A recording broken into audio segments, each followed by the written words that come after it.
Hey guys, it's Brian, Andrew, and Mike back for another Disc Golf Examiner disc review. Now we have Andrew, who's an advanced player, Mike, who's an MA40 player, and today we have a special disc from Dynamic Discs. It's previously unreleased. It's the Dynamic Discs Culprit. It's so new that it doesn't have flight numbers, guys. So we're gonna have to guess as best we can on this. So what we do know is that it is a mid-range and it is very overstable. So Andrew, for you, what did you think of the Culprit? After a few throws, I would agree with your last statement. It was very overstable. Low glide, so you're looking at a predictable approach disc from what I got from a few throws with it. Very good. And Mike, anything to add from your vantage point? Well, I do throw a lot of trilogy discs already. I throw the Harp and the Justice.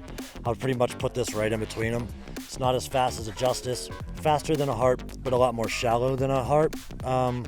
So I'd say it's probably about a 4 speed if I had to guess, and probably 3 glide, 0 3. That would be my guess on the numbers of it. Well, there's a guess. I'll have to verify that later, and I'll get back to you. Send that to Rusco, tell me what he says. Yeah, I'm sure he'll take that to heart. That's the one that. All right, well, let's show you how we got to those conclusions. We'll start it off by going to the profile. The way I would describe the profile and the feel of the disc is definitely a lot more zone-like than harp-like.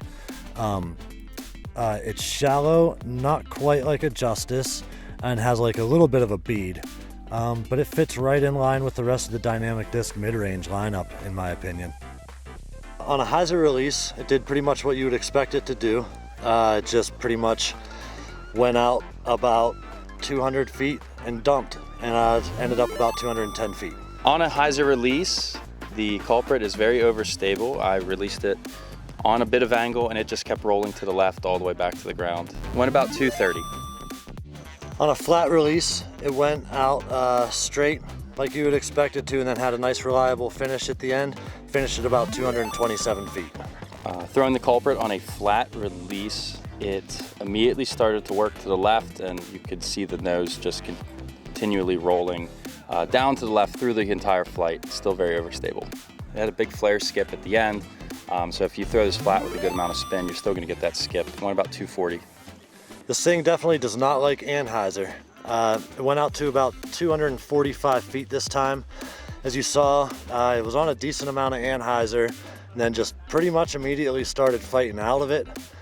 Yeah, it's pretty stable. When I released the Culprit on an anhyzer release, it immediately fought back to flat and still got a hard left finish at the end, including a nice skip. Went about 250 feet, great for in the woods flex shot.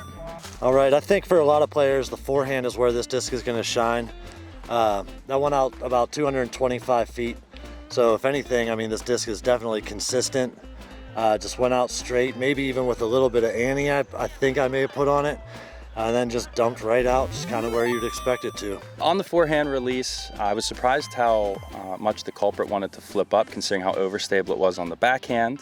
With a hyzer release, it still flipped up almost to flat, got a little bit of a push, and then a hard finish to the right, still giving it that overstable finish despite the early flip up. Went about 220 feet. And that's how we threw the Dynamic Disc Culprit in the protoplastic, I believe, here. I hope you guys enjoyed it. Anything else you need to add, Andrew? No, it's as advertised. It's going to get right or left depending on how you throw it, and it's going to get to the ground fast. You know, I actually really liked it for sidearms because my sidearm's horrible and it's just overstable enough to be able to correct that. So something I got to work on, but anything else you want to add, Mike? No, just thanks for having me. All right.